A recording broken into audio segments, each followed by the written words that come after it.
If you're looking to move to the state of Washington and your pockets are a little light, don't worry. I'm going to show you the cheapest places to live in the Evergreen State. Starting my list with a college town, Cheney. It's about 17 miles southwest of Spokane, and it's just about 2 blocks off I-90. Close enough to the city for easy access, but with its own vibe. It's undoubtedly a college town, with Eastern Washington University as its epicenter. Plus, there's public transport to Spokane, courtesy of my alma mater, Eastern Washington University, EWU. It's next door to Airway Heights, so you have all the amenities: grocery stores, Walmart, movie theaters, and the airport. It's 5 minutes to Yoke's Fresh Market and grocery outlet for groceries. The air is dry for most of the year, but seems crisp and clean. Cost of living, 2% lower than the national and 13% lower than the state average. Median home price is about $390,000, and median household income is $47,500. Rent here is from about $750 to $1,450 a month, with studios averaging $900, one bedrooms about $1,020, and two bedrooms around $1,270. The town is highly walkable, maintaining that small town feel. Just remember, there might be a fire in Cheney once in a while during fire season. Close by, you've also got Marshall and Medical Lake, and if you go south to Badger Lake, you are surrounded by trees. The community is fairly low-key, and though there aren't many dining options.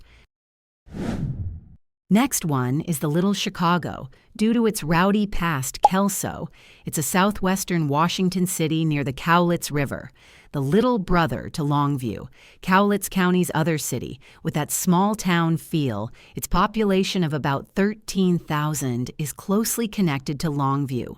The weather here is fairly mild to crushing heat waves or subarctic cold snaps. On the housing front, Kelso is a gem. You'll find lots of homes for under $400,000, which is hard to come by elsewhere in the region, like Vancouver. It's great for first-time buyers or those seeking cheap fix-and-flip opportunities. Home prices here run a median of about $382,000, median household earning $59,500. Rent is quite affordable as well, ranging between $620 and $1,600. Studios rent about $637 a month. One bedrooms about $1,323, and two bedrooms about $1,583. North of Kelso, Lexington neighborhood is quiet, friendly subdivisions. Newer development like the Retreat at River's Edge. High-end homes are $400,000 to $800,000 plus. But much of Kelso area is rural. Great for buyers seeking acreage or countryside living. Here's the first ever skateboard park in the USA. How cool is that? It's simply a friendly, casual atmosphere. One of the best places to get outdoors in Kelso is at Tam O'Shanter Park, a more than 38-acre park. Next one is Walla Walla. It's pretty safe and progressive as far as this area goes. It's a great place to live, especially if you have or want a family. Located in the southeastern part of the state, for those who enjoy food and wine, it's full of restaurants downtown. Super relaxed vibe around as well. The cherry on top is that it's not overcrowded with people. This makes it a safe, family-friendly place to live. It's home to Whitman College and Walla Walla Community College, and a few quirky places like Quirk, Burwood, and Dragon's Gate. Costs of living is relatively high for how underdeveloped it is. Housing costs are pretty high also, not as much as the Seattle area or Spokane, but still expensive for a small town. The median home value is $420,000, and the average yearly income is $65,500. Studios cost $890, one-bedroom apartments $1,390, and two-bedroom apartments about $1,480. It provides a calm, small-town atmosphere alongside all the advantages of a big city. The Blue Mountains are perfect for outdoor enthusiasts. You can hike, go mountain biking, off-roading, and the Bluewood ski area is slightly over an hour away, and there's Walla Walla Mountains and Hell's Canyon are just a 2-hour drive away. Next one is Connell. It's a town that you truly have to experience to appreciate. It's a kind of place where you are welcomed and made to feel right at home, and the mailman even knows your name. Even though it's one of the smallest towns in the region, with a population of approximately 4,700, it's full of charm. Like in many rural areas, life in here is quite appealing as it does not involve the typical hustle and bustle of city life.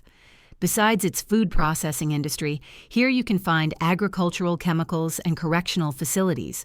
High school students are served by the North Franklin School District. Connell offers the best prices in town, with rent cheaper than average, priced at $990 to $1,500 a month.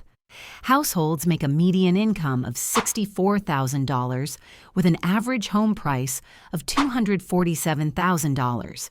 And the crime rate sits at 52% lower than average. You can find coffee shops, hair salons, as well as cozy restaurants and thrift stores all on Main Street, and the warm weather makes Connell truly special. Up next, we have the Lilac City, Spokane. It's what you make it. But if you want a crazy downtown party scene, Spokane ain't it. However, if you enjoy some good food, nature, less traffic than Seattle, reasonable prices on housing, and a decent amount of calm, then this is the right fit for you. Not to mention, Idaho is only a quick drive away, and with a strong agricultural base in eastern Washington combined with timber and mining in Idaho, Spokane is really the commercial hub of the inland Northwest. Spokane has no state income tax. Therefore, even though the state sales tax is higher than average, the lack of tax on groceries makes up for it. The cost of living is about 14% lower than the state average. Housing is reasonably priced compared to the PNW. The median home price is around $390,000, and the median household income is $66,000. Summer rent prices are fairly reasonable. Studios average $1,055, while $1,130 will get you a one-bedroom, and 3 bedrooms will cost you roughly $1,820. South Hill is a perfect neighborhood for a walk, featuring local treasures such as Rockwood Bakery and The Scoop. Also, the city has 6 ski resorts located a few hours away, and then there's the Riverfront Park and Gonzaga University. Even as Washington's second-largest city, there is an abundance of opportunities available without the pocket pinch. Spokane should be at the top of your list if you are looking for a stunning city that has a low cost of living. Next one is for families who enjoy the outdoors. Pasco, located in the rain shadow of the Cascade Range that rarely see snow relative to surrounding areas. Spring winds get talked about a lot, but they're really not all that bad. There is a significant Mexican community in Pasco. Some of them are rightly considered to have outdated sentiments, but the city has more in store. Road 68, along with the main feeder streets, does get a bit crowded, but it is not that bad. West Pasco has some of the newer homes, though the eastern parts of Pasco and Kennewick are best avoided with the exception of the areas south of 27th Avenue in Kennewick, which is comparatively safer. The average home price is $445,000, while the median income for each household is $81,500. Studio apartments cost around $970. One-bedroom units are renting at $1,320, and 3-bedroom apartments will cost around $1,860. Pasco Public Schools provide a good all-rounded education, and you can strolling alongside the Columbia River or visiting the S.E. Julia Historical State Park. Up next, we have Hoquiam. Located in Grays Harbor County, has the least expensive real estate in the western portion of Washington. It's an exceptional place to live as the region is in close proximity to shopping areas, mountains, and the ocean. While the Hoquiam's housing market is reasonably priced, as it's 27% lower than the national average and 62% lower than the state average, The median home price is $233,000, while the median household income hovers around $52,000, which is also considered low. Properties appear to be well maintained from outside, but many of the houses are older and need renovations. The average rent is around $920 to $1,780. A one-bedroom apartment rents around $1,250 a month, and a three-bedroom for $1,760. The violent crime rate is also relatively low. Although it is undeniably rough around the edges, I think that's what gives this town its unique charm. This one is just the right size, Yakima, in south-central Washington, just a short drive from Seattle and Portland, and about 200 miles from the Canadian border. The residents are quite chill and down-to-earth, and a presence of large Hispanic community. Major draws to the region is its lower cost of living and a dry climate, the rolling hills and views of Adams and Rainier, and the city is just big enough to have everything you need on a daily basis. And they also have some good schools. The median household income stands at $60,000, and the median home price is $345,000. Rent for studios starts at $870, and two-bedroom apartments cost about $1,190. While this city does experience crime like other urban centers, it's not as high profile or prevalent. Overall, it's a great, under-the-radar place to live. All right, let's talk about Grandview. It's pretty much smack dab in the middle of Yakima and the Tri-Cities. It's like being in the neutral corner of a boxing ring. You've got easy access to either side when you need it. So what does Grandview feel like? It's a classic small farming town in the heart of Washington's wine and hop country. It's got that sparse suburban, slow-paced feel, and you'll see its agricultural roots everywhere. It's got a super strong Hispanic cultural influence, which is awesome because it means the Mexican food scene is legit. The community is tight-knit, and from what I hear, people are generally really welcoming. It's a young town, too, with a lot of families. So what does it cost to live here? A typical household brings in around $60,000 a year. If you're looking to buy, the median home price sits at $360,000. For renters, rent is $830 to $1,430. You can expect a three-bedroom to run you about $1,500 a month. It's definitely more affordable than the big cities on the west side of the mountains. Okay, the biggest thing you'll hear people talk about is the commute. That central location I mentioned in the start?